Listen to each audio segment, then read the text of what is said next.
Lumière et grâce, mes grands et mes grandes.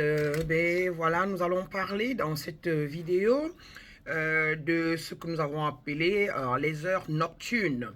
Nous avons remarqué, et vous le savez tous comme moi, que les personnes sur le chemin de l'éveil spirituel, les personnes en pleine ascension, les personnes qui vivent un réveil spirituel, donc un état de conscience, hein, se lève ou alors se réveille généralement de manière automatique entre minuit et 5 heures du matin, d'autres entre 1 heure et 3 heures, d'autres entre 2 heures le matin et 4 heures ou 5 heures.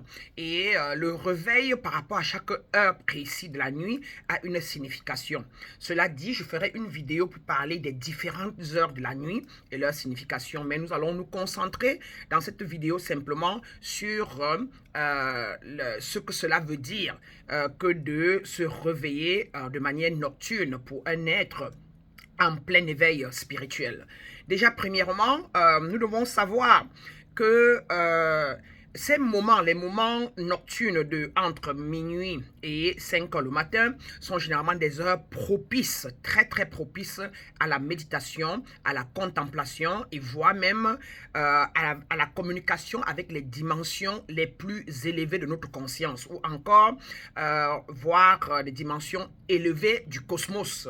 Donc, il y a donc plusieurs interprétations à cela, mais moi, dans mon cas, ce que j'ai vécu et que je continue de vivre, car j'ai des semaines ou des mois où je me réveille régulièrement à 2 heures le matin pour ne me rendormir qu'à 4 heures le matin, et je profite, pas que je profite, naturellement parfois quand je suis connecté aux hautes sphères, je me mets à écrire et les esprits me parlent et j'écris, tel que par exemple là maintenant, je suis en train d'écrire, de finaliser un livre sur les textes sacrés universels que l'univers m'a donné parce que je suis connecté, mais je ne sais même pas de quoi il est question. Voilà, donc c'est un exemple. Alors cela dit, voilà aussi quelques interprétations.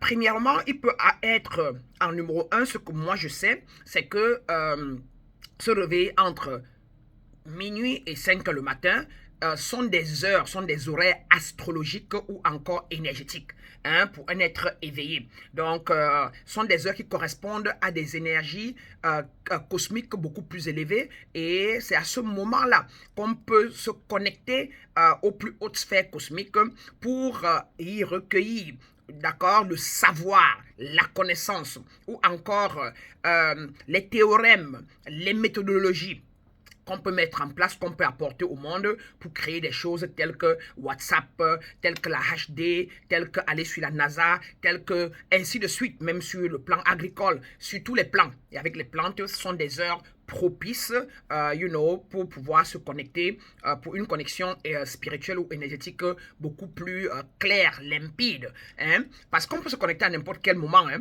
mais seulement qu'est-ce qu'on va recevoir? La nature étant brouillée en journée, d'accord, on ne va recevoir que l'équivalent de ce qu'il y a aussi dans la nature ou dans l'énergie à ce moment-là. Mais quand c'est la nuit, c'est pour ça qu'on les appelle des horaires astrologiques ou énergétiques, on est sûr que le cosmos est clair et qu'on peut se connecter aux hautes sphères cosmiques à ce moment-là. Donc ça c'est un. En numéro 2, moi j'ai considéré que ça sont des phases de sommeil et cycle circadien. Ces phases de sommeil et de cycle circadien, sur le plan physique, ces réveils noctambules sont donc liés à un cycle naturel du sommeil et aux phases de rêve. Vous savez que le rêve, généralement, est parfois le refoulement hein, de ce qu'on a pensé, entretenu les mois, les années avant et qui réside dans notre subconscient, ou encore parfois des moments de connexion pour recevoir des choses dans l'univers dont on a eu le questionnement à un moment dans notre vie. Il est donc normal de se réveiller brièvement, plusieurs fois par nuit parfois, et ces heures-là peuvent tout simplement être des moments où votre corps est plus susceptible de sortir de la phase du sommeil profond, généralement pour que peut-être vous passez votre temps à interpréter ce que vous avez reçu, quelque chose comme ça. En numéro 3, c'est des messages de l'inconscient ou de l'intuition. Hein? Donc, certaines personnes, comme moi par exemple, le réveil pour moi, à ces heures-là, a toujours été des occasions pour moi de recevoir des messages de mon inconscient ou encore des intuitions de l'univers où mon sixième sens est assez connecté et me parle, quoi. Et donc, c'est des moments pour moi où j'ai souvent reçu beaucoup de messages beaucoup plus clairs. Et cela peut indiquer que quelque chose demande mon attention dans la vie ou encore votre attention, et que ce soit sur le plan certainement émotionnel, mental ou spirituel. Donc, vous pouvez entraîner des choses en journée et la nuit, ou poser des questions dans le questionnement dans la journée, et le soir, maintenant, en dormant, à une certaine heure de la nuit, vous vous réveillez et vous êtes beaucoup plus clair. Et donc, intuitivement, vous recevez de l'univers la réponse à ces problèmes-là, même un état émotionnel. Vous avez été secoué en journée, vous avez des questionnements. Alors, tout d'un coup, la nuit, vous vous réveillez à un moment pour pouvoir recevoir ou revoir de manière claire ce qui s'est passé, ce qu'il faut penser, ce qu'il faut faire. Et ça peut donc être sur tous les plans.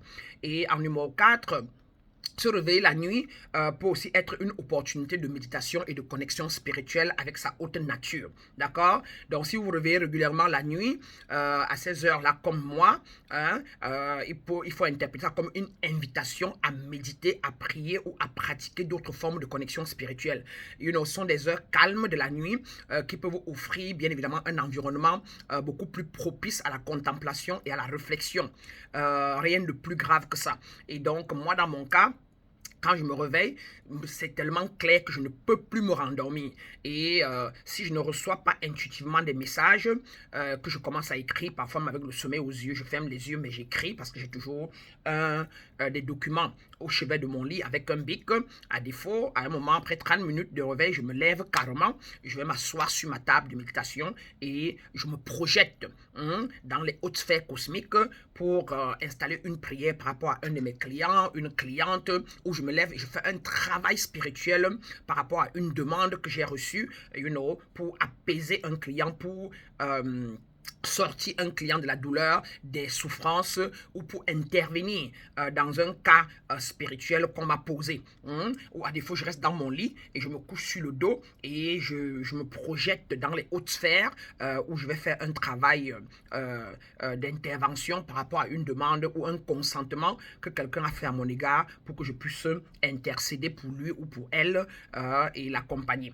Donc, c'est des moments propices pour des connexions spirituelles élevées et plus encore dans les hautes sphères cosmiques, quoi.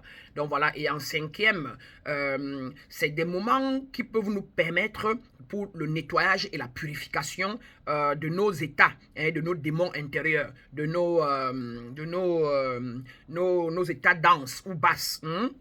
Donc, ces moments aussi de réveil peuvent donc suggérer, que nous prenions du temps pour nous occuper de nous à ce moment-là, Et donc, ces moments peuvent être liés à des processus de nettoyage et de purification intérieure. Cela peut signifier que vous êtes en train de libérer des émotions ou des pensées qui ne vous servent plus, ou que vous êtes en train de progresser sur un chemin spirituel beaucoup plus élevé.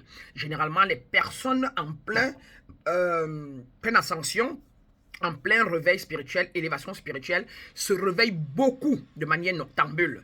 Et si on a conscience de cela, on ne prend plus ça mal, mais on se laisse emporter par cet état de purification-là, de lâcher prise, de laisser aller cet esprit d'abandon, cet esprit de rage, cet esprit de colère, cet esprit d'amertume, etc., quoi. Donc, c'est le moment. Il faut juste être conscient et se projeter donc et rentrer dans ce travail là et l'accepter. Il est donc très très important de noter que tout dépend de tout un chacun, de comment il peut utiliser cela ou interpréter cela. Et ça dépend des croyances. Si vous avez des croyances religieuses, ça va dépendre. Si vous avez des croyances traditionnelles, ça va dépendre. Si vous avez des croyances basses, ça va dépendre. Et donc, ça dépend de votre parcours et de vos propres intuitions. Si ces réveils nocturnes deviennent perturbant ou interfère votre qualité de vie, il est plutôt utile de voir un professionnel de la santé pour voir si ce n'est pas un état de dépression, un état d'anxiété ou d'autres problèmes sous-jacents qu'il faut adresser pour que vous ayez 8 heures de sommeil parfait. Mais si vous vous réveillez et que vous sentez bien le lendemain, c'est que c'est juste la progression de l'âme. Et c'est juste un des moments d'interpellation où, comme disent certains, vos guides spirituels veulent vous parler. Ou encore comment dirais encore, les esprits élevés. Hein, des dimensions élevées vous répondent. Hein, et comme je le dis toujours, et moi dans mon cas personnellement, c'est mon heure de me connecter à ma plus haute nature divine. D'accord, à cette lumière divine que je suis, hein, et que pendant des années j'ai certainement ignoré. Donc, c'est des moments de calme et de silence pour pouvoir donc me revertir ou encore me faire entourer de cette lumière vraie et avec laquelle je serai connecté et que je pourrai écouter et recevoir des messages intuitifs qui sont vrais et non pas mental ou encore non pas conditionné ou programmé par la 3D, hein, la troisième dimension dans le monde bas, quoi. Donc voilà, et on peut les utiliser, comme j'ai dit, pour la méditation, pour les prières, c'est un temps de communion avec le divin, hein, et ça nous permet parfois de recevoir et d'écrire, de mettre en place des écritures sacrées, hein, comme Matthieu, comme Luc, etc. C'est des moments parfois où ils ont utilisé ça pour recevoir cela, qu'ils aient existé ou pas, c'est juste des exemples, quoi. Hein. C'est des moments pour recevoir des insights, des révélations ou des guidances spirituelles, hein, qui, si on est dans la clarté, on peut en faire beaucoup de choses le lendemain avec tout ce qu'on a reçu. Moi, j'en reçois énormément et c'est avec ça que j'enseigne. Tout ce que je vous enseigne, c'est ce que je reçois. C'est aussi donc un travail très important, moment de travail intérieur et de transformation. Hein? Les heures nocturnes peuvent être comme un temps de travail intérieur, un travail de nettoyage, comme je vous ai dit tout à l'heure, des enfants intérieurs, de ce qu'on appelle les démons, des peurs, des doutes. Hein? C'est le moment de faire face à ces doutes, à ces limitations et de pouvoir travailler pour transcender afin de progresser sur le chemin de l'éveil spirituel. C'est un temps d'exploration des rêves et du subconscient. C'est un temps de guérison et de réalignement. Hein, les heures nocturnes peuvent être perçues comme un temps de guérison et de réalignement énergétique entre vos 4 corps, le corps physique, mental, émotionnel, spirituel, ou encore les 3 corps intérieurs, le Père, le Fils et le Saint-Esprit, dont l'hyperconscience, le subconscient et la conscience, ou encore un temps d'alignement entre le corps, l'esprit et l'âme. C'est pendant la nuit que le corps et l'esprit ont l'opportunité de se reposer, de se régénérer et de se réharmoniser sur le plan spirituel. Et donc, il est important que, en tant qu'être sur le plan, être éveillé, être spirituel en train de s'éveiller, il est important que ces heures-là vous tiennent à cœur quand ça arrive et que vous en soyez conscient de saisir l'opportunité pour écouter de l'intérieur, donc pour plus de clairaudience, pour plus de clairvoyance, pour plus de clairsentience. Hein? Ça vous interpelle pour que vous soyez dans le calme, n'ayant rien à faire, hein, à courir avec les listes de la journée, le travail et tout ça. Vous êtes plutôt couché, vous êtes calme, ça vous interpelle donc à être conscient de vos ressentis, hein, de vos intuitions et de votre connexion avec des esprits, des entités élevées hein, autour de vous. Entité ici veut dire simplement énergie de haute nature, de haute qualité. L'énergie de l'harmonie, l'énergie de la stabilité, l'énergie du bien-être, hein, et donc comme ça lâcher prise sur les énergies de colère, de rage, etc. D'accord? Donc en résumé, mes grands et mes grandes, les heures nocturnes pour une personne en quête spirituelle sont souvent considérées comme un temps précieux pour la pratique spirituelle, la réflexion intérieure et la connexion avec les dimensions plus élevées de la conscience. Cependant, il est très très important, mes grands et mes grandes, de noter que l'interprétation de ces heures-là peut varier en fonction des croyances et des expériences individuelles. Sur ce, mes grands et mes grandes, j'espère que cette vidéo a pu répondre à vos questions et que cela va vous aider à comprendre ce à quoi ça sert et dorénavant, restez et soyez conscients donc quand vous vous réveillez à ces heures nocturnes. Comme pour vous, comme toujours, je vous en prie, pour vous, Maître Brana, pour vous éclairer, vous guider et vous amener sur le chemin de l'élévation et de l'illumination. Maître Brana, depuis les États-Unis, bien de choses pour vous.